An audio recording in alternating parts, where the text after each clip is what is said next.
BJP কর্মীর গাড়ি ভাঙচুর অগ্নিসংযোগ করার অভিযোগে মধুপুর থানা পুলিশের হাতে গ্রেপ্তার এক অভিযুক্ত। শনিবার বিকেল 4:30 অভিযুক্তকে আদালতে সোপর্দ করে পুলিশ। অন্যদিকে অভিযুক্ত আলী হাদিসের অভিযোগ, বিজেপি কর্মীরা ওনার বসতঘর আগুন দিয়ে পুড়ে ছারখার করে দেয়, ভেঙে চুরমার করে দেয় ওনার একটি ওয়াগনার গাড়ি।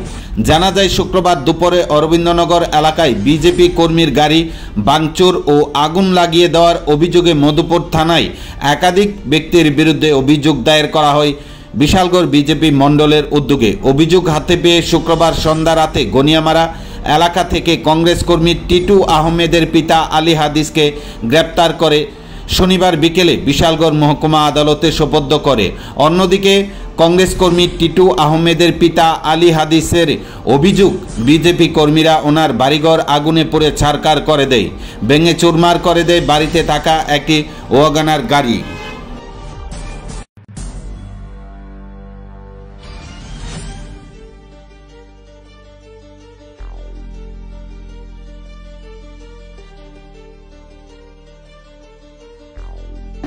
আমার বাড়িতে ঘুরে লেগেছে বিজেপির তারা 20 লক্ষ টাকা বাল করছে, গাড়ি উঠছে।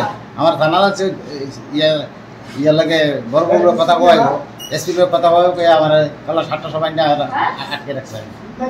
আমার নাম আলী আছে, ঘুরি আমার কিছু কইছে না, তাইয়া কইছে মধুপুর থানা, সবার বড় বড় কইছে মধুপুর থানা হইলে আবার কথা এতক্ষণ আইছে। এটা থানা একটা কেস হয়েছে আর কি। গতকালকে একটা গাড়ি পুরা গেছে, ওইটা নিয়ে একটা কেস হয়েছে। কেস হওয়াতে কালকে রাত্রে আমরা ধরছি আছে এমনি থেকে এখানে সুস্থ রাখছি। এখনও পুরো অরবিন্দনগর আলী আজম জাস্ট ফুটে